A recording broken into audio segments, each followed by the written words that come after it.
Good afternoon, everyone. Welcome to the third session in this series of online events on smart local energy systems hosted by UKRI in association with Net Zero Week. This session is all about investing in smart local energy systems, both now and in the future. What are the investment prospects of smart local energy systems? What are the latest developments in the funding and finance landscape? Are just some of the points we hope to address today. So onto the agenda. Firstly, I'm Ryan Jude, Programme Director for Green Taxonomy at the Green Finance Institute, and I'll be chairing today's session. We're going to be hearing from a series of experts, starting with Nick Robbins of the Grantham Research Institute, about how local energy systems represents an investment opportunity, Monica Poplaxic from Thrive Renewables about the current project finance landscape, Beverly Gower-Jones from the Clean Growth Investment Management about venture capital funding for clean tech, and in particular her role with the Clean Growth Fund, Lawrence Slade from the Global Infrastructure Investor Association on the investor's view, and then there'll be some time at the end for questions from the floor with a couple more experts joining us. And just so everyone's aware, the session will be recorded and published online should you wish to revisit anything later. And I encourage everyone to keep questions coming in through the chat box, which we'll be monitoring throughout the session. Before we introduce our first speaker, a very quick bit of background. So the UKRI funded programme PIFA, or the Prospering for the Energy Revolution programme, is the biggest government-funded smart local energy programme with £102.5 million of grant funding running from 2019 through to 2023 and covering often multi-asset projects across the UK. The primary focus of this finance investment session is about how to unlock investment into these existing complex multi-asset projects that smart local energy systems often represent. In fact, Local Energy Hub's estimates that there is over £850 million of local authority or local project developer projects in the pipeline, but not yet a financing and investment structure to fully support this. But that's enough from me. So let me introduce our keynote speaker today, Nick Robbins, Professor in Practice for Sustainable Finance at the LSE Grantham Research Institute. A key focus of Nick's work is on the just transition, promoting the role of central banks and regulators and investigating how the financial system can support the restoration of nature. Nick authored the Road to Net Zero Finance report for the UK's Climate Change Committee last year, has co-founded the Financing the Just Transition Alliance, and leads the finance platform for PCAN, Place-Based Climate Action Network. And we are very happy to have Nick with us today. So without further ado, Nick, over to you. Well, thanks very much, Ryan. And it's wonderful to join the hottest session in England at the moment. And it's really nice of you to ask me to kick off the session. So as Ryan said, I work at the LSE and really connect with financial institutions across the country, thinking about how to deploy capital at scale, at speed, particularly to connect sort of national climate ambitions with local priorities. So that's what I'm going to talk about in the next few minutes. So next slide, please.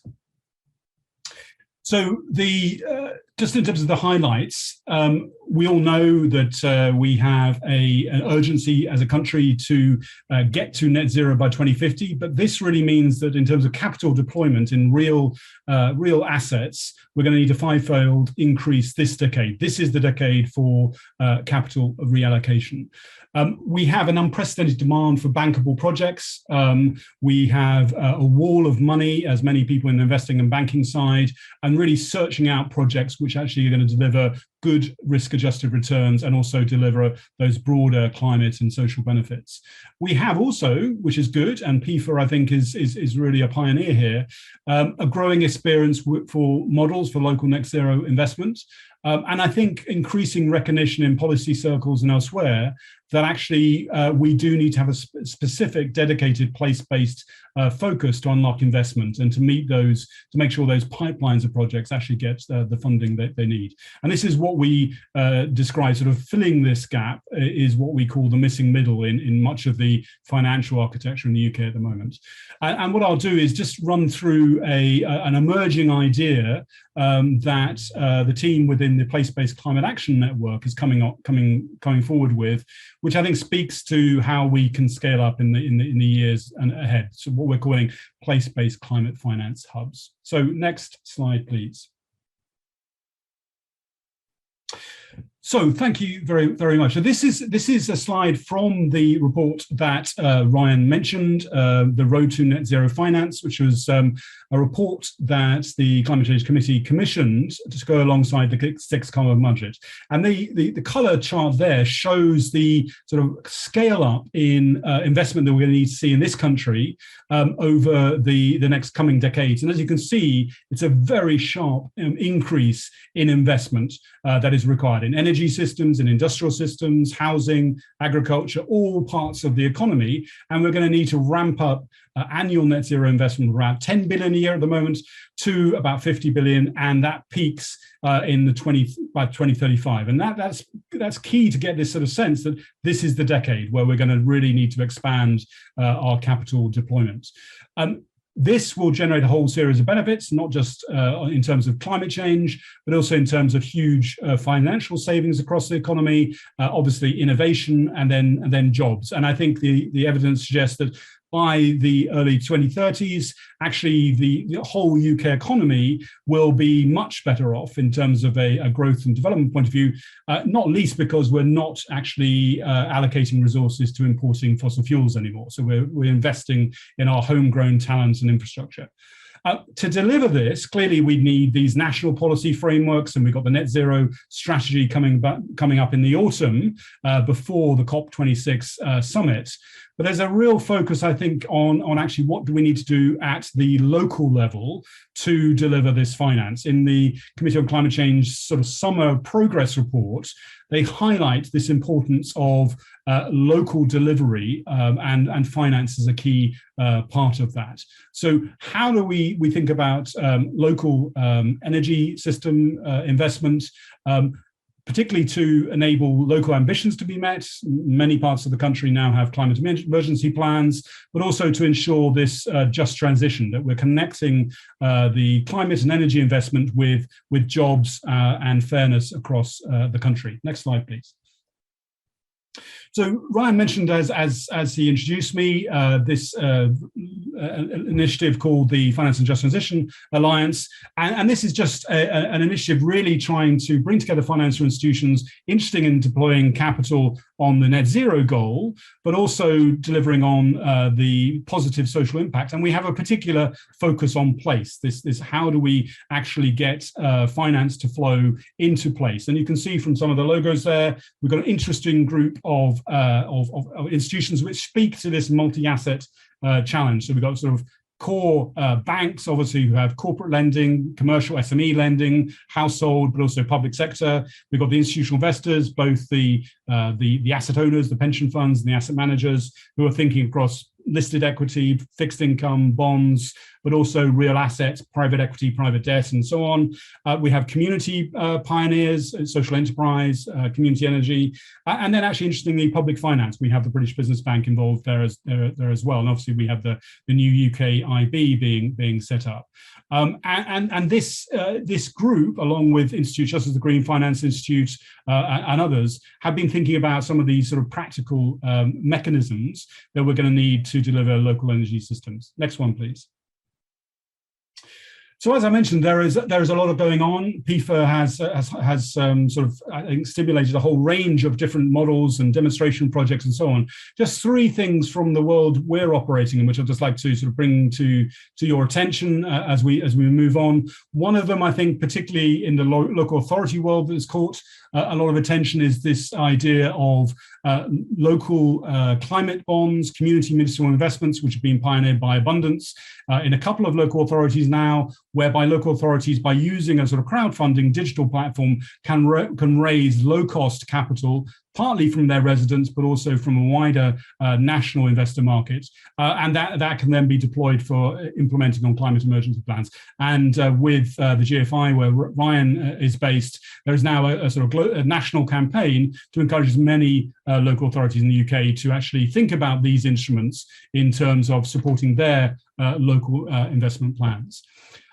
The middle there is the Place-Based Climate Action Network. I'll touch on that in a minute about some of the work. And I'd just like to mention a really good report that's come out recently from the Impact Investing Institute with its partners, Good Economy and so on, really looking at local authority pension funds and how they can support these place-based investments, because we're thinking about sort of anchor institutions for local energy systems. Local authority pension funds are potentially one source of capital, and the work they've been doing has been highlighting some of the work these local authority funds have been doing. I'd like to sort of call out the work of Greater Manchester Pension Fund, which allocates about 2% of its overall portfolio into an impact portfolio for investments in the northwest of England. Next slide, please. So what I'd like to focus on in the next few minutes is really the work of we've been doing in the place-based climate action network, and this brings together the LSE, where I'm based, but also Leeds University and Leeds City Council. We also have the Edinburgh University and Edinburgh City Council. We also have Queen's Belfast and Belfast City Council, and then Surrey County Council and Surrey University. And we're focusing really how to think about drawing in capital which meets the needs of these particular places, Leeds, Edinburgh, Belfast, Surrey, and so on, can draw in the capital, take advantage of some of the opportunities emerging, and also ensure that capital that is deployed also is deployed in a sort of programmatic way that meets the needs of these particular places. Obviously, it's great to have fund managers and investors coming in, but these investments often need to be put as part of the overall context for how a city, a region, a county council is thinking about its overall portfolio of projects. So this is the sort of the working group that we have together. Next slide, please. And the sort of challenge we've been sort of really addressing in the last few months is what we're calling, in fact, my colleague Alan D. Gouldson at Leeds, who's the director of the Yorkshire and Humber Climate Commission, is calling the missing middle. So clearly we have large numbers of financial institutions who want to ensure that their portfolios, banks or investors are aligned with net zero, and they want to invest their capital to generate long-term returns. But I think they're finding, and the complaint we're hearing, is there are not enough projects to invest in. Clearly we have the national government who are seeking to stimulate investment in net zero and in levelling up across the country, and are wanting effective mechanisms to deliver on that. We have some already emerging, but I think we're going to need more.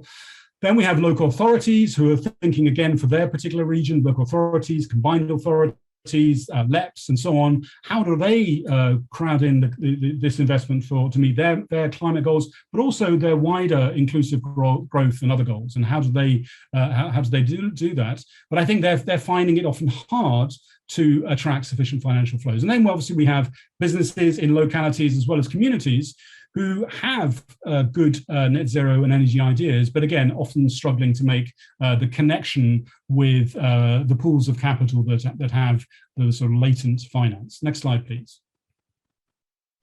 So what we've been putting together and brainstorming about, and again, this is a sort of, in a sense, very much a beta version, is should we start be thinking about what we're calling place-based climate finance hubs? These could be local climate finance hubs and so on, which are rooted in a particular area, potentially I think at a city regional level, which help to identify and develop project pipelines across different parts of the energy system, which could support the creation of investable business models. I think that's still a desire to actually know what works and particularly to understand standardized business models, which obviously can reduce transaction costs, potentially also to consolidate these projects and so on into programs, which make them more investable, particularly for institutional investors, and also on the other side to see how to unlock systemic investment into place.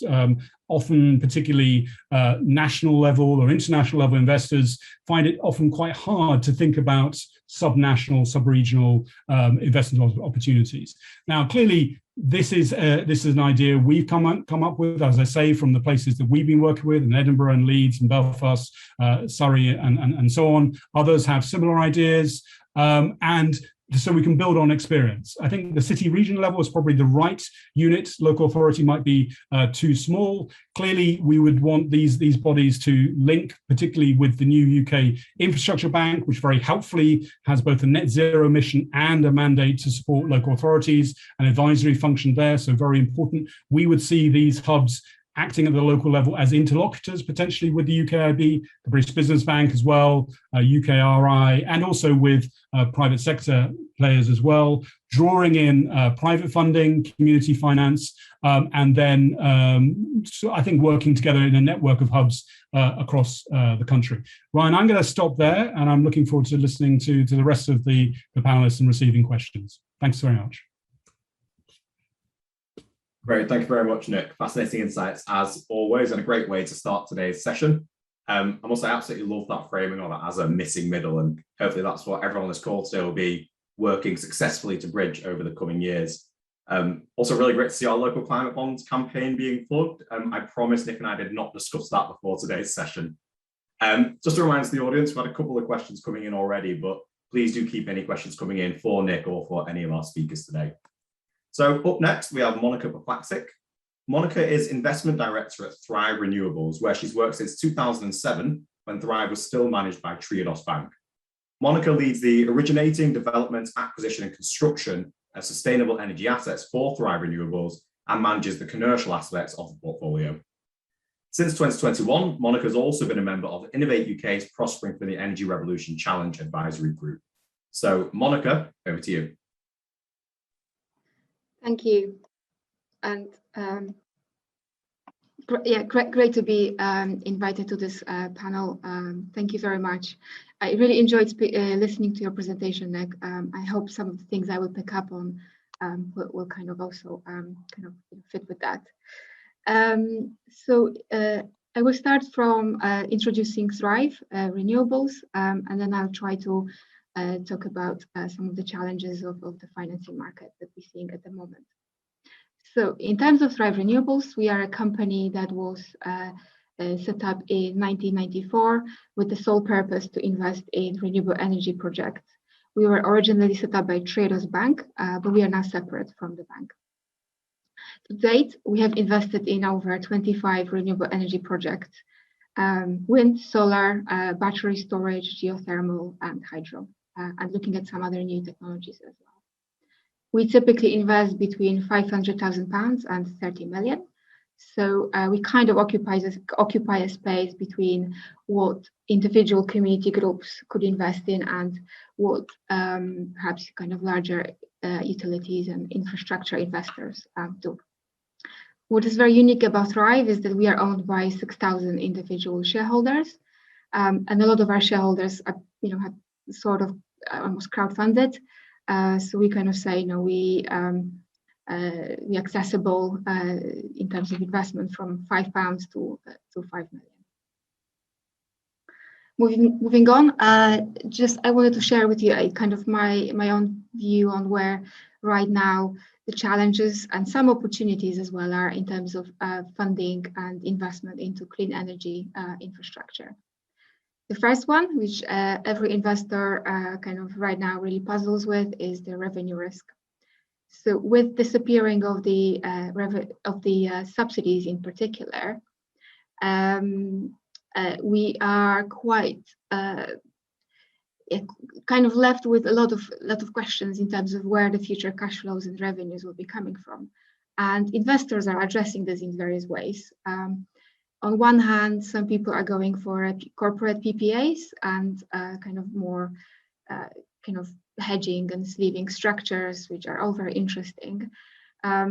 But some investors get comfortable with kind of going for larger schemes, bigger projects where they can get economies of scale and kind of rely on the future power prices, which is my next point around the economies of scale. So we really see a big trend for a lot of investors going for very large schemes. So we're talking about almost 100 megawatts on wind and over hundreds on on solar as well. And obviously the offshore as well going on, which tends to be larger projects too. So there's a question then also for the kind of local level, how do we at the local level engage with this? And I really think there is niche, and we can be doing lots of things locally, and this is why I, from an investment perspective, really welcome the smart local energy system kind of initiative and looking at projects within that. A few other things I just wanted to pick out very quickly that we're noticing is something new. Maybe I'll pick up on the capital cost aspect, just to be kind of wary and you know, historically we've seen huge drops in prices of some solar panels, wind turbines, and so on. But actually, the last 3 months we started seeing prices going up on some of those technologies. And this could only be a short-term situation with the you know, global supplies of raw materials, but it's just something to be really kind of wary of you know, at this moment. Because of the lower revenues and the risks associated with this, the banks are not being able to kind of keep the gearing levels that they used to.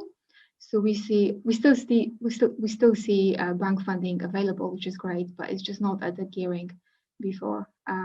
So you know, that kind of leaves then more sort of funding gaps in projects. But lots of positive movements, and you know, a lot of the things Nick has mentioned in terms of local authorities, the sort of net zero target, and very much empowerment coming from, you know, the population, coming from the public, very keen on finding solutions for climate change, which is all very good. The next slide I just put up there. I'm not going to go into each of those in detail, but just kind of remind ourselves what the principles are where the investors or financiers are looking at projects. So very much looking at the risk return analysis.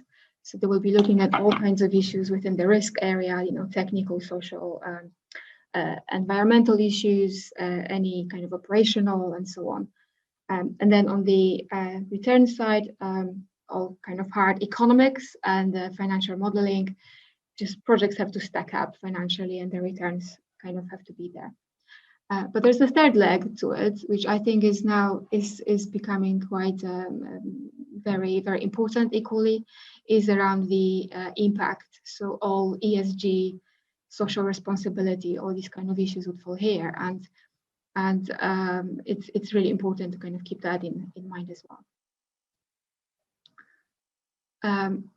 Next topic, I just wanted to go a little bit more into what types of financing terms we see from the banks and how we could complement them as well. So the bank finance tends to be long term, but we have seen also a shorter term or kind of refinancing opportunities, which makes sense on some projects, because sometimes you start with a project which is very risky at the beginning, but then as you're in it, it decreases its risk. So you know, maybe you can attract the better terms later on.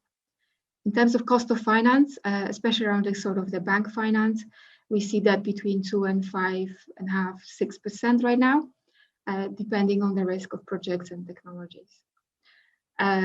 Organizations such as Thrive can complement bank finance. So if developers or communities cannot access the enough finance from the bank, then look for other funders who can come in and supplement. Yeah, the community, and Nick, you've mentioned in your presentation the crowdfunding model, which is excellent for engaging local communities, but also lowering cost of finance. And I think it's a really good solution. The other point I just will mention on the sort of banking terms is around the security. So historically, the project finance and the financiers will always look for security in their debt, and that security usually comes in the form of the project itself that is financed. But that security could be something else. So if you're having problems with finding security or providing the right security level on your project, there might be other forms the banks might accept and look for. And there could be things like you've got another project which has subsidies, or you are able to access grant funding. So these kind of things are worth keeping in mind as well. And then just talking about looking at the opportunities that we see in the smart local energy systems and barriers as well. So I think first issue is that the concept or the definition of smart local energy systems is not that well understood by the funders, and there isn't yet, that vocabulary isn't yet kind of common. And I think more could be done just on trying to explain this and provide some comfort as well, what's involved in this. And the second point was around the sort of multiple elements which are just part of that SLES sort of system, and those multiple elements just add a lot of complexity if you kind of hear about it for the first time. So I think it's important that we communicate to the funders that the complexity actually may add also resilience and kind of additional benefits. So it's something that is to look for as well.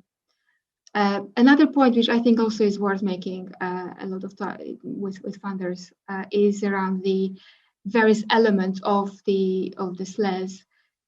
They actually well understood technologies. It's just the way of putting it together where the innovation comes. So again, trying to break it down is quite useful when we're discussing with funders these kind of projects. Another one, which I guess is the most important point I wanted to make, is perhaps around the business case and the fundamentals around that. So the financial returns matter, and just making sure that the sort of the mission and the vision is very helpful. But in the end of the day, we have to see that projects are stack up basically. So spending time on that business modeling side of things is really good, and that will pay dividends in the long term. In terms of so I'll kind of leave there in terms of barriers, but I've listed there a few more. In terms of opportunities, I see especially opportunity in this for the smaller projects, especially the ones up to 20 megawatts, because they will struggle accessing contracts for difference, and they might also just don't get these economies of scale. So actually, if SLES could open up and become a route to market for all of those smaller projects, then this is fantastic. And especially when they can bring together lots of different technologies, so bring heat together with renewable power, and also do it in a way that the locals are supporting it, I think it's a really recipe for success. And I also think that in terms of scalability, that these models have a very good opportunity for scalability in other geographies. All these challenges Nick was talking about, this is a global issue, and we see every government, every country, engaging with this in some level. So if we establish very good models, they can be really applicable elsewhere as well. And just to finish off, I wanted to share with you where we as Thrive are on the journey. Right now, I guess we engage with different levels and different sides of these kind of projects. So on one hand, we are very much funding private wire projects, so rooftop solar, wind in a private wire context as well. Another side of it is flexibility. We see a huge growth for potential for battery storage. We are right now investing in a couple of assets in battery storage. And also we're looking at sort of PPA models when the PPA will be between generators that are contracting with local customers and just finding ways around that. And just to finish off, we do believe that the smart system does provide a sound and very good business model. It's just finding ways how it can be kind of funded. It's a bit tricky, but I think that investors are open and there's a strong financing appetite for the right structures. So it's pretty much me. So thank you. Happy to answer any questions and look forward to the rest of the presentations. Great, thank you, Monica. I think you've highlighted something throughout your presentation there that we're always keen to emphasize, and that's opportunity. The transition is an opportunity, and specifically an investment opportunity, and it's great to see everything Thrive's doing in that space. So next, we will be joined by Beverly Gower-Jones. Beverly has over 30 years experience in the international energy sector and is currently managing partner for the Clean Growth Fund. She specializes in accelerating innovation to market and scaling companies by providing strategic insights, developing partnerships, and identifying ways to overcome barriers to entry. Beverly was previously a founder and vice president of Shell Technology Ventures and is currently a fellow of the Energy Institute. So over to Beverly to tell us a lot more about the Clean Growth Fund. Thank you very much, Ryan. So the previous two speakers have been talking about project finance in local areas, and the Clean Growth Fund is a venture capital fund. So obviously there are different financial tools required for different types of investment opportunity, and venture capital looks to fund early stage technology companies in exchange for equity. The model works such that after an investment period, the venture capital fund manager will look to exit that business to return that capital back to the shareholder. It's a model that's typically considered to be a high risk, high return type finance tool. Could I have the next slide, please? So the Clean Growth Fund is a first of a kind fund. It aligns capital with entrepreneurs and the government, specifically to address climate change challenges. Particularly since 2019, we've seen rising consumer demand for environmental goods and services, a government policy with the Energy White Paper and the 10-point plan, which is giving us a real strong steer in terms of net zero. And of course, cost reductions in things like wind, lithium-ion batteries and solar allow for scale up and rapid growth in certain sectors. But Nick earlier was talking about the fact that there's a wall of money and no projects to meet that wall of money. And in the project sector, if you like, that's true. That's certainly the case. In the innovative, disruptive sector, it's the other way round. So whilst there's a huge amount of innovation and ideas, it's all looking for capital. And the generalist venture capital funds are typically focused on digital, ICT and media type investments, which has left a huge gap in the clean tech, low climate space for venture capital funding. And so 5 years ago, I set about putting together the team with that deep sector expertise and investment experience to be able to support those early stage founders develop their products and services to decarbonise our planet. Could I have the next slide, please? At the Clean Growth Fund, we're particularly keen, as well as return on capital, to understand what we call a return on carbon to be. How do we do that? We ask each of our potential investments to fill in a climate assessment report. And that report looks at, for one widget, whatever a widget might be, a battery or an electric vehicle infrastructure charger, what the carbon saving in tonnes is likely to be, and then what the cost per tonne of that saving is likely to be, because of course it's got to be affordable. That's absolutely critical. Once we kind of understand that information, we can then look at the various sales forecasts and so on, and estimate what the potential carbon reduction of a particular technology company business is, could possibly be, and that then is shared with an independent expert and validated. And it's that assessment that we use as part of our investment decision making when deciding whether to invest venture money into a particular opportunity. Could I have the next slide, please? Thank you. So there's quite a lot to get over in one slide, but kind of in a nutshell, this is probably how I describe the fund strategy.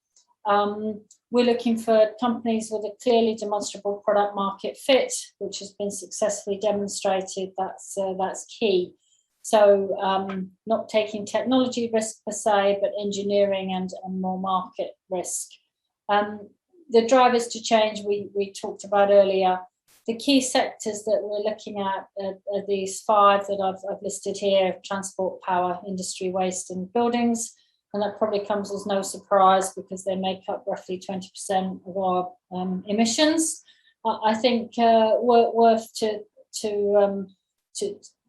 highlight and realise that those are kind of in the core area of what we're looking to fund. Other things kind of outside of that, we will consider on a case-by-case basis also. Majority we invest in early stage. We're very happy and like to be the lead investor and are comfortable and trying to bring in co-investment alongside us so that others get the comfort to be able to invest in low carbon clean tech companies as well. We typically take between 10 and 25% at that first round, and we have a very proactive approach to helping and supporting companies. In my previous role at CEO of Carbon Limiting Technologies, I spent 16 years supporting and incubating and accelerating technology companies to commercialise their products and services. And so we see that as a core part of our value add at the Clean Growth Fund also. Our terms very founder friendly. We believe that maximum chance of success in terms of being aligned with the founders. And then in terms of the portfolio, we're not just looking for software businesses, as so many general venture capital firms do, but clean tech is actually a combination of hardware and software, and it's that combination which is important in terms of reaching net zero. And so we look to fund a combination across that set of engineering all the way through to software and new technology businesses. Could I have the next slide, please? Just to give you a bit more detail on the different sectors and the different types of technologies we're looking at. The 5 sectors, and then there's a number of platform technologies which each feed into those different sectors. I think important to say here is that these sectors aren't silos anymore. So as transport starts to electrify, transport and power become very connected. And so that interface in vehicle to grid, for example, which is what so many of the PIFA projects are looking at, and that integration at the local level becomes very important. And the same for buildings. So that interface between electricity, heat, and so on, and transport, really becomes very, very joined up. And our role in that as an investor is to invest in those individual technology companies which will form a critical part of these local energy systems. Could I have the next slide, please? And so here you see the 2 companies in the portfolio at the moment. So Piclo is an independent marketplace for trading flexibility, and Piclo is actually one of the companies involved in one of the PIFA demonstration projects, Project Leo in Oxford. They match distribution system operators with flex providers, creating a more efficient and lower cost, greener electricity grid. And Indra is a manufacturer of smart electric vehicle and vehicle to grid chargers, also clearly critical in the smart local energy systems. And they've worked with Nissan for many years to make sure that the charging of electric cars on the grid is low carbon. And the last slide is just the final slide to say thank you and I look forward to answering any questions that anyone might have. Great, thanks, Beverly. Thanks for that presentation. I think, as you rightly said, it's so important, and I think people often forget that it's not just the project finance side, it also is having that venture capital funding there. So really great you could come along and speak to us about that today. On to our final speaker here before the panel session, which is Lawrence Slade, CEO of the Global Infrastructure Investor Association. Before Lawrence took up this role in January 2020, he worked with Energy UK for 9 years, where he was also chief executive from January of 2015. He's been involved in the energy industry since the late 1990s, working in countries all over the world, and is also a member of the UK government's Committee on Fuel Poverty. So, Lawrence, the floor is yours. Thank you very much, Brian, and thank you to all the other panelists here. I think it's been a fascinating session so far. And hopefully my comments will sort of sit on building on some of the panelists' comments so far, but also I think set things up for the Q&A afterwards. Excuse me. So just very briefly, we have about 80 members in the GIIA, excuse me, and they have some $1 trillion of infrastructure assets under management at any given point in time. And about $300 billion of that is invested here in the UK. So what sort of, why do people invest in infrastructure and why in the UK? And I think the key thing is that there are sort of 4 key points that help deliver investment. And we're talking about investment over the last decade in hundreds of billions, really. And that's our strong policy and regulatory frameworks, the stable risk and return profile that we have at the moment, clear property rights for investors, and strong financial markets to support that. Now, over the last decade or so, about $500 billion has been raised by unlisted infrastructure funds over the past 10 years. And I think that supports comments that we've already heard from Nick earlier, for example, around the fact that there is this wall of money. And indeed, from GIIA's members' perspective, we estimate that there's about $200 billion of dry powder capital that's effectively there ready to deploy as we speak. Now, one of the defining benefits of infrastructure as an asset class includes the essential nature of products and services to high barriers to entry, the degree of regulation, and the potential to offer stable, long-term, index-linked cash flows, often with some form of inflation protection, as we've already heard. And the cash flows of infrastructure assets with inheritively long lives, often 20 or 30 years, and strong intrinsic value, they provide the match, if you like, for the long-term liabilities or of certain types of investors. And there are, of course, another wide range of factors that investors will consider when they're allocating funds to infrastructure risks. And these can be summed up as an appropriate balance between risk and reward, based on the risk between the profile of underlying investment fund. And of course, as I think Beverly touched on, that will vary depending on the type of fund involved. Having a clear long-term revenue stream, again, something that I think Monica mentioned, around having that clarity of where future incomes are actually going to come from. Obviously, climate change and net zero right at the forefront now of every investor I speak to. All the investment boards are looking at this issue. And then finally, in this part, investors are increasingly integrating ESG factors into their investment decision making. And I think there is now, the OECD has shown this actually, that there is a consensus on the view that ESG factors are forming an essential part of the risk management of investing and portfolios. So we're definitely moving into a different world, different types of assets, and if you like, a resetting of portfolios, a rebalancing of portfolios. The other thing is, I think we've seen over the last 18 months that infrastructure portfolios have performed very, very well during the COVID-19 pandemic. Now, obviously, there have been exceptions to that, but on the whole, they have outperformed financial markets and provided a stable bond and a stable income. And that, of course, is increasing the attractiveness of infrastructure as an investment category. And as many of the panelists have already said, that means that there are an increasing number of infrastructure funds, an increasing amount of money chasing too few projects. And of course, infrastructure investing is not just a UK issue, it's a global issue. So for the UK, if it wants to attract its fair share of these funds, then you've got to make sure that you're opening up and you're being competitive in terms of the models that you're offering or the project pipelines that you're offering going forward. Now, I mentioned that currently many infrastructure portfolios are being rebalanced.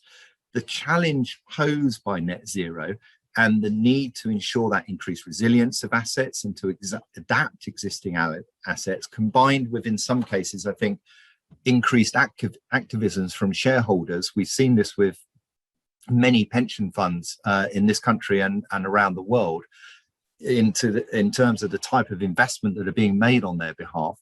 That means that those net zero or low carbon investment opportunities are becoming more and more popular, which it just exacerbates continually the issues you have in terms of project pipelines and available projects.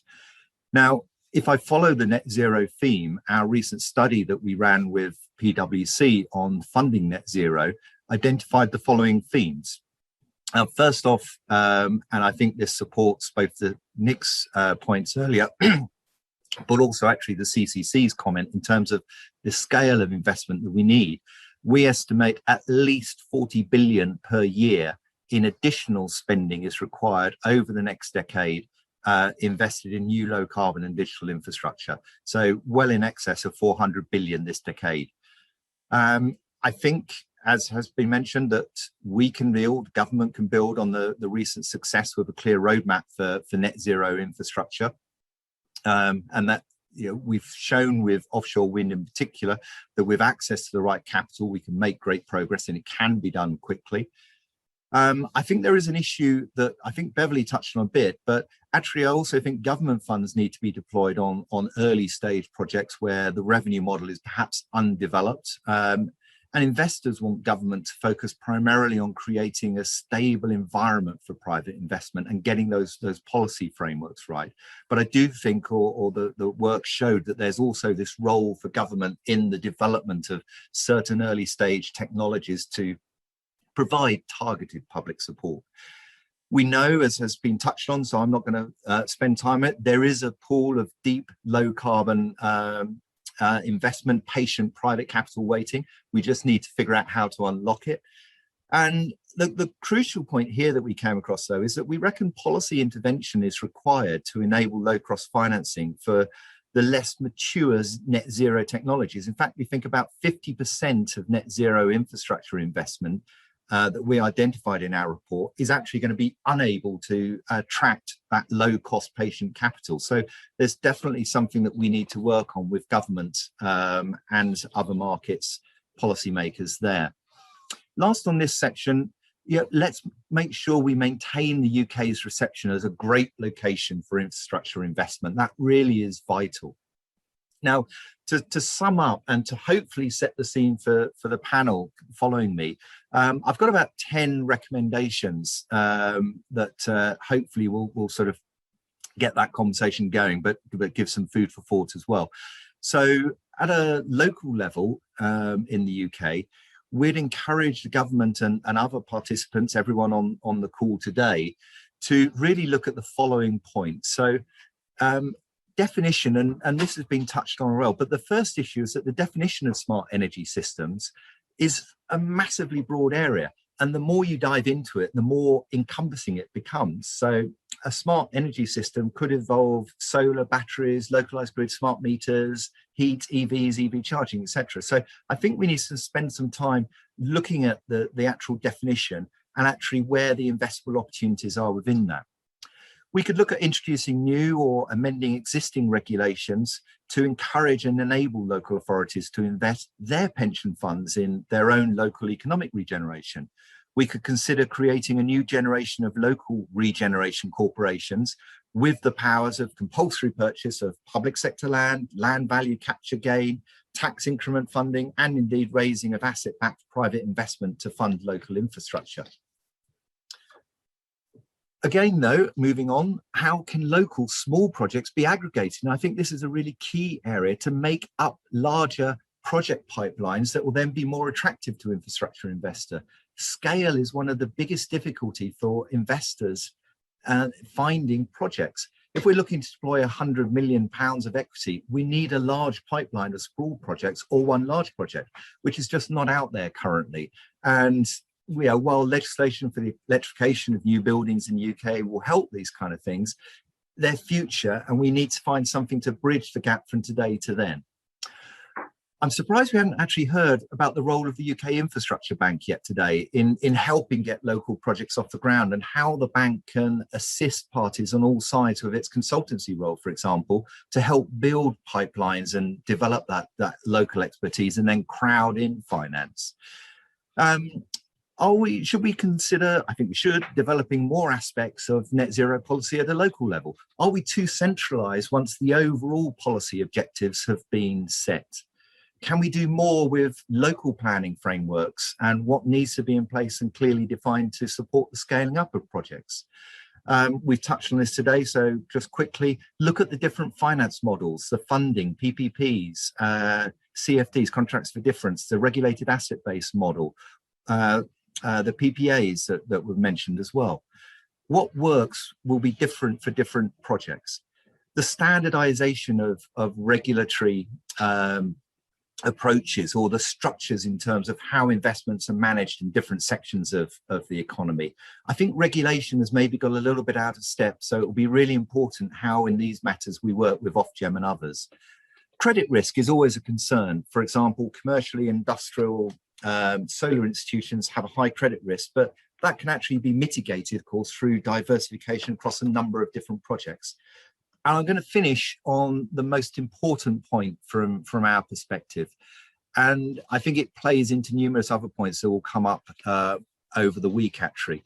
And that's early, often informal engagement with potential investors can help resolve issues before they become critical or have the potential to derail investment. And I really can't stress that enough.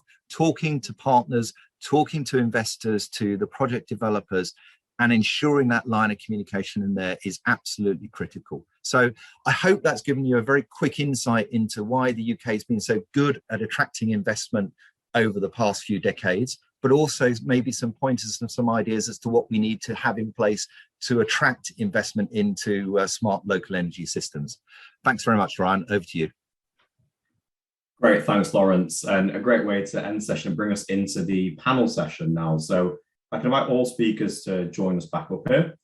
We're also now joined by Christophe Mazur of NG, who's also project lead of Zero Carbon Rugeley, and actually is one of the UKRI funded projects. We'll touch on a bit of the Rugeley project later, so welcome, Christophe. To our first question, and this is for Monica, but please, if any other panelists want to join in as well, please do put your hand up. Monica, when a smart local energy system combines different elements of technologies, is it better to consider financing them as separate parts, as in within a deal, or what elements of integration have been financed previously? I think it's a very good question. And I would say it depends. I don't think there's going to be one answer on that one. I'd be interested to see what other panelists will say, but I would say this, if it depends on the technologies and the context, but I suspect if you're looking for debt funding, you are more better off going on a asset project level, because you might find banks being comfortable already with, if for example part of your bigger scheme is a solar project, then banks are already comfortable with that and they will be funding this. Whereas if you're going with something that introduces so many other risks, then they might not. With an equity investor, you might be able to do it on both, so on a project level or on the overall program or the larger scheme level. And I think that we also will see changes, because I do think that the banks are, trying to get their heads around these sort of issues. And, I would imagine that in time there will be also products available from them for taking on a little bit more risk or looking at things at the kind of more holistic level. So right now, project bank finance project level, equity might be both right now, but in the future, hopefully it will go into a more holistic approach. Great, thanks, Beverly. Nick, I'd also be keen to come to you on this question as to whether we should finance it in the whole or in individual parts, given the work that you're doing through PCAN. I'm just wondering what your views are on this question as well. Turning off my fan. I think certainly from some of the places we're working in, I think looking at Leeds is always very interesting. It's quite a sort of hub, not just the headquarters for the National UK Infrastructure Bank, but also Green Finance Hub and so on. But they're certainly thinking as council, but also the local climate commission, of trying to develop a sort of Leeds investment prospectus, which I think maybe you touched on some things that Monica and others will talk about, which is essentially looking across all the different types of investments, some of which actually are not necessarily going to be corporate or projects, as we discussed here, but could be in the sort of residential space, particularly for buildings, and obviously trying to mix sort of what that sort of particular place, that city, needs to meet its goals in terms of climate and economic well-being, with also risk return. And I think there has been some of the discussions, which is to ensure that investors don't necessarily always cherry pick the sort of highest risk return projects as well. So I think that it points towards thinking about a sort of programmatic approach. And also, I think as a number of the questions have been highlighting, sort of blending in local finance, local public finance, but also national sources of finance, whether it's UKRI or research funding or others. But I think that sense of sort of taking a programmatic approach is certainly emerging as a key priority. Thanks, Nick. And talking about programmatic approach, I think this would be a good time to bring in Chris, so Christoph, who is leading on such a project at the minute. Christoph, you want to just give us a quick bit of background to the project? That would be great. Yes. Hi, I'm Chris Mazur, working for Equens, which is part of the NG Group, and Energy Infrastructure and Services Manager in the unit, which is Places and Community. We try to use innovation to create low carbon places which people actually want to move to live in. And from leading one of the projects that I'm leading, Zero Carbon Rushli, which is one of the 10 design demonstrators, I can see kind of being within those projects the other side of the world. So we are kind of designing something where we are looking for those different types of funding streams, funding avenues for us to deliver those projects. And what I've heard so far is brilliant. And to be honest, I would like to. So we're establishing a finance board in our project, and I would love to invite everyone who is here on the panel to be part of that. Some of the things which have been mentioned resonate really well with the project as it has gone so far.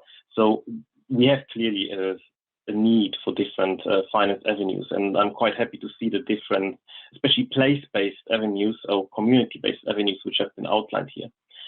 Monica's and Lawrence's list of challenges and barriers, as an example, they are for us, what you describe barriers, are pretty much our project objectives, which we are trying to tackle, because in the first year of the project, as we have been developing the design, the technical part of the design of Zero Carbon Rushli, we have been purely focused on technology, but now in the second year, it's about implementation, it's about making things happen. And there we realize that it may be an issue or a challenge to find actually different avenues, places for what we are designing.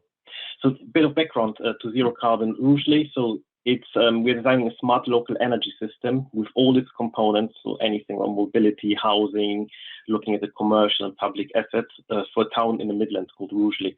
25,000 people living there, 9,000 dwellings, roughly 400 large users, and then, as you find everywhere else, a very highly constrained energy network. In order to tackle this project, we've come together with 11 partners, which are following a quite unique approach. So not only 1/3 of our overall budget is focusing on the community and engaging with it, and it's anything from residents to owners of large assets in order to take them on a path, but it's also approaching it from a very technology agnostic way. So we are not looking into hydrogen, we are not looking into what you describe as the faraway technologies. We are actually focusing on things that have been proven, so whether it's air source heat pumps, batteries, PVs, and so on. But technologies that have been proven but never implemented at a large scale. And what roughly a third of our budget goes on that. And in the first year, we've focused quite a lot on creating this technical design. What is this last? And now that came the time of the project where it's about what we describe as the enablers. It's okay. We have this technical design. What are the business models around this? What commercial models do we need to put in place to give those projects a home, as well as then put in place finance frameworks and try to work with the policy barriers which are there. So the second half of this project, second year, which we are now embarking onto, is about looking how do we implement, how to make it happen, and which then gets us to what is being discussed here. So yes, when you look at the SLAS, you can start looking into different business and commercial models, which on one hand you can see as is a blessing, because it has been mentioned as a challenge actually by some of the panel members. When you do a whole smart local energy system and not individual solutions, you can think of bundling business models and commercial models in order to capture synergies between them. So some examples, well, very often when you put in a local energy trading platform into a small town, for example, the costs to make this happen are quite high, and it may not wash its face. But in order to make it happen, you can then look at other areas where it enables something. So when you look at smartly retrofitted homes, they can benefit much more from having a local energy platform there in order to unlock additional value. So you can start thinking of how do you bundle a house retrofit and energy platform. When you look into public charging infrastructure, at the same time you want to work with the commercial assets, or even look how to bring in energy community in all of those aspects in order to want the community take up all of those solutions. So there are lots of benefits of bundling those things, and which make it worthwhile. But it also brings a lot of well-described curse of the SLAS or the challenge. We have lots of experts on our project who know all about designing retrofit, about looking into large commercial assets, into mobility solutions. And there are models, financial models for those. There are avenues to finance those things. But when you bring those together, when you bring all those components together, suddenly there isn't that much anymore which understands which understands those propositions, which is actually able to assess what is the risk of this, to assess how can you actually make this happen, and so on. Which means, in contrast, we went now through this whole design process, we realized it is actually quite hard, because the experts on the project, they're quite good in designing things for known investment and finance avenues.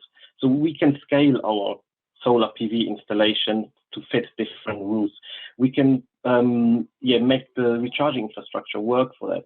But when you get them to a place where you put them all together, you either now struggle to find an investment route, which then creates lots of uncertainty for the design, or you end up, and we had those discussions in the consortium, unpicking the SLAS again into its individual components in order to find those avenues.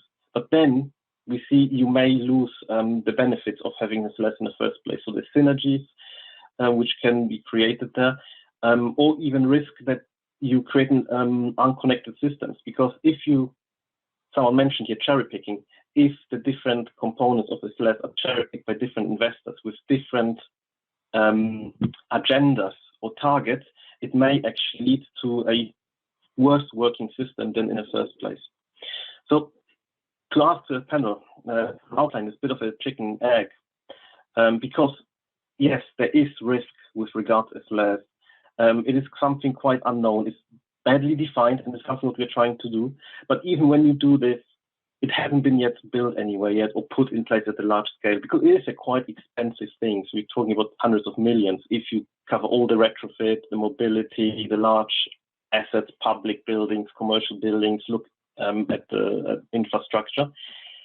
So no one will probably invest into it because it's risky. The question is, though, how do we make it happen that someone will invest in it in the first place, so that we can improve and gain the experience that it is something worthwhile, that it is something which can be trusted and invested into? Or do we need this step in between and have something provided by the guidance, a certificate, by the National Infrastructure Bank? Is it the energy hubs, the energy innovation zones, all this, what you've mentioned, place-based climate finance hub?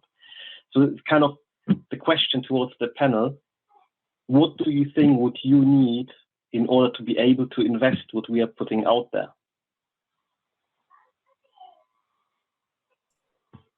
Thanks, Chris. I think you're proposing a question out there, so I'm going to pick on someone with that, Lawrence, let's go to you first. What do you think the infrastructure investors need to invest in what Chris and the guys at NG are putting out? Thanks. I thought you might come to me on that one.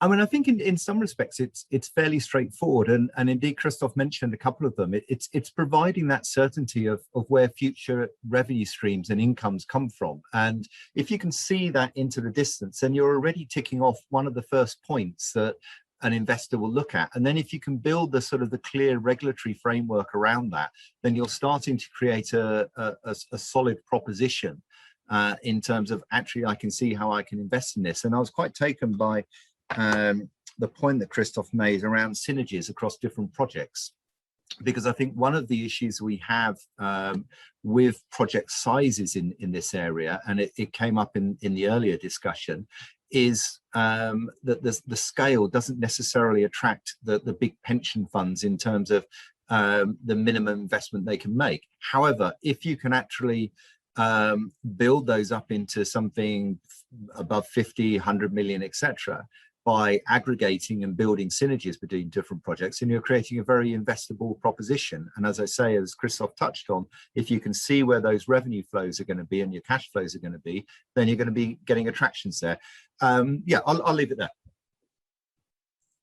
Thanks, Lawrence. I think it always falls back to those same few points: long-term revenues, clarity of where the money's coming from. I think we're all familiar with that. Beverly, over to you next then. So there should hopefully first be a simple yes or no question, and that's, do you have any micro or mini grid systems in your portfolio at the moment? But then also to just add to that, I guess, if yes, what is it that you find appealing about companies that work in that space? And if no, why not? Certainly. So currently we don't have micro or mini grid company in the portfolio. The Clean Growth Fund was closed in May last year, and we look to do 3 investments in the first year. We did 2, and we're just into the second year, and we're looking to do 6. Micro and mini grid technologies are extremely interesting, and it's an area that we're looking to explore. I think it's more a question of the time that we've been around and the bandwidth, rather than any particular technological or financial decision on mini grids themselves. Hopefully that answers the question. So I guess the answer is watch this space. Great, thanks, Beverly. Answers the question and answers my little cheeky additional question as well. Nick, coming back to you, there's a question here about a chart you had. Apologies, I'm not familiar with which exact one it's referring to. The question is, if the demand substantially increases ahead of the trends on your chart, will there be more money available to be put in today? Well, no, I saw that question. It's a really good one. I mean, I suppose climate change is particularly an issue where there's a huge benefit to early action, because we want to stop as much CO2 going up into the atmosphere. And we've seen, obviously, that particularly on the renewables side, that technology prices have fallen far faster than expected, for example, by the IEA, and we've had very large actually deployment. So I think the question is, actually we should see these as what is needed to hit the UK's targets. So from 10 billion a year to 50 billion a year, which I think were very much in line with Lawrence's figures. But we know that actually there are some big gaps. So I think in terms of the electrification side, on the energy side, I think we're probably in a good position. Many issues still to resolve, but we have big areas in terms of that. Particularly in terms of the building sector, which I know Green Finance Institute has been working a lot, where actually we've been going backwards in many ways in terms of actual investment. So I think some strengths, but I think a real incentive not to sort of see that we have to sort of hit this, but if we can actually deploy capital quicker and faster, that's great, particularly if we can further drive down costs as we've done in the offshore sector. Great, thanks, Nick. And Lawrence, I see you want to come in on this point as well. Yeah, I just wanted to build on something Nick was saying there, because I think, we know there is the capitals there, so let's dismiss that as an issue. But I think here's this standing still point is we need this final guidance from government around the policy frameworks and getting those in place. So if you like, think of a sporting analogy as it's summer.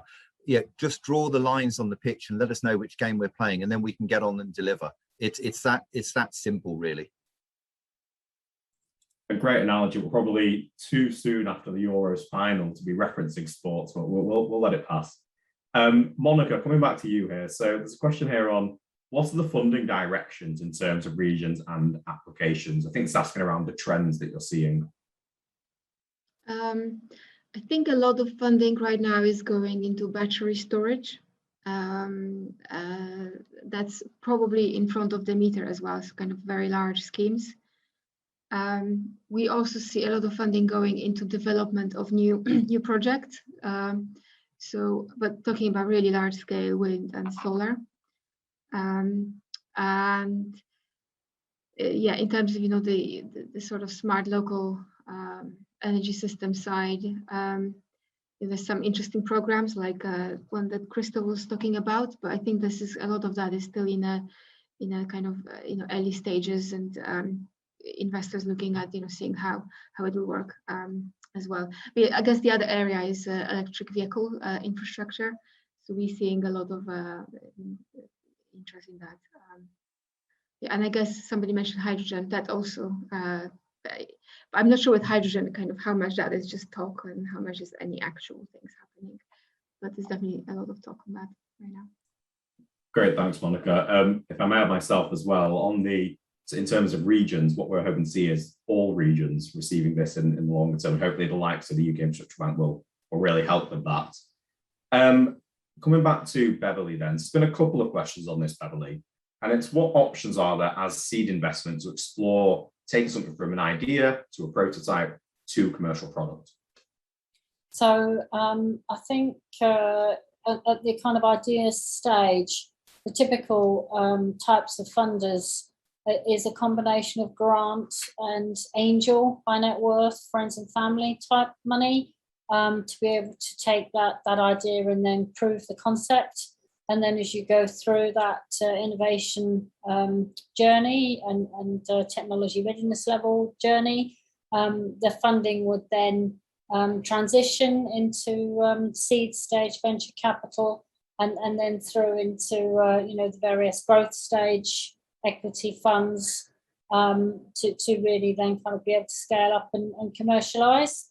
In terms of specific seed type grants or funders, obviously Innovate UK is a key grant funding body in the UK, but there are also Ofgem has a fund, and BEIS has its net zero innovation programme, which has just been doubled for this next programme period to £1 billion.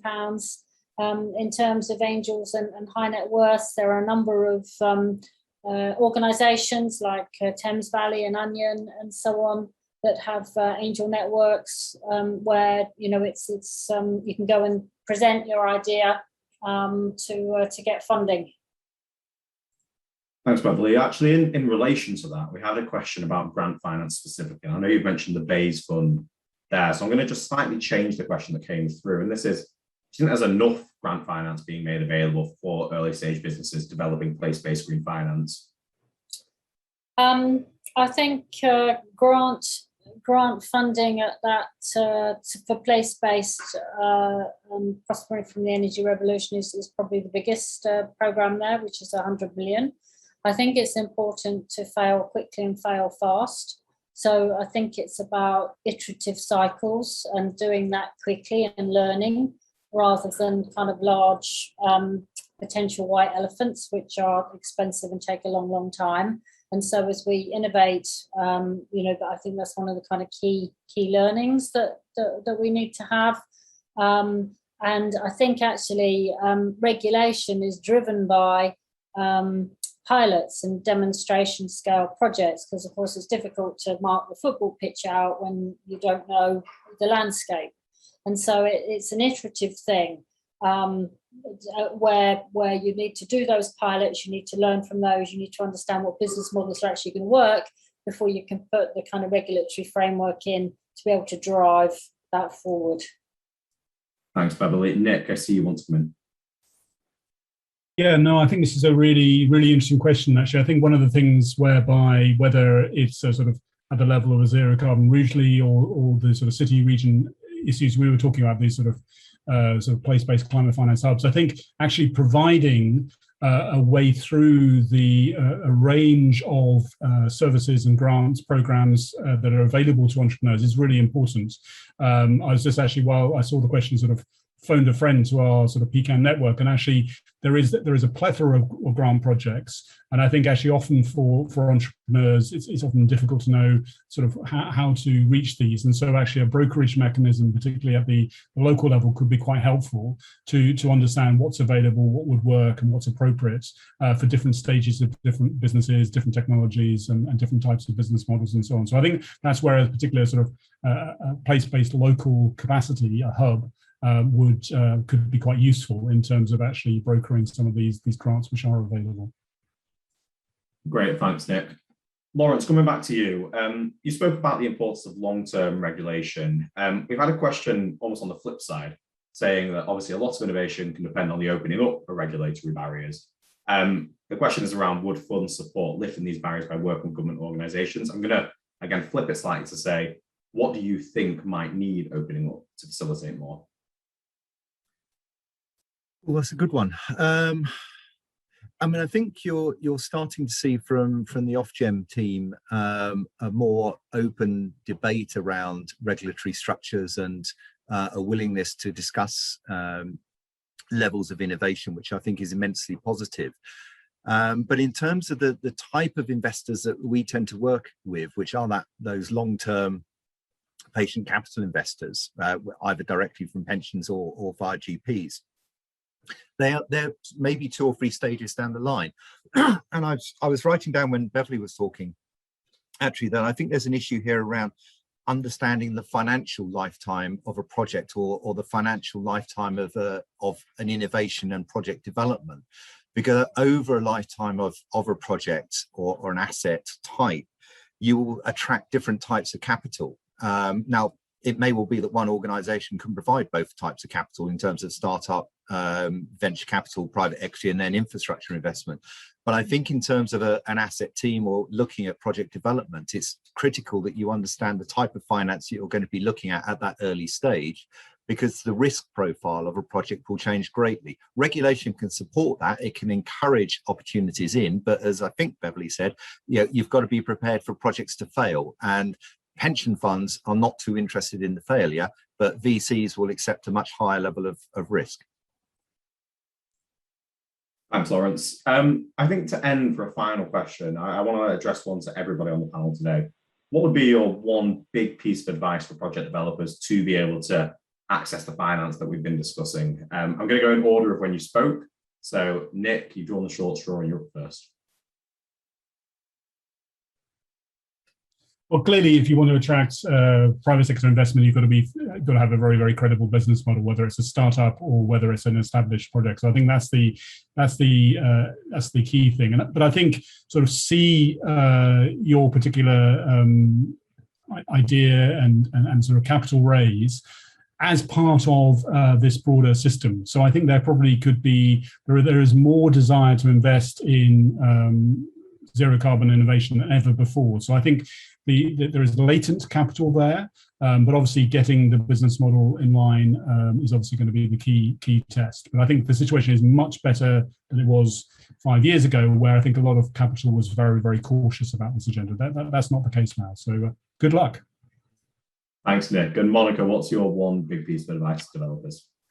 I was going to say have a very solid business case, but that's just what Nick said. So just building on that, then just thinking about that business case, think about all the risks that funders will be looking at, and just try to help the funder go through the thinking about in the worst case scenarios where my protections are, either somewhere else in this program or you've got the grant fundings coming in, whatever. So it's kind of thinking about from a risk perspective, how can you mitigate the various risks, and just help the funder understand that would be my kind of take on it.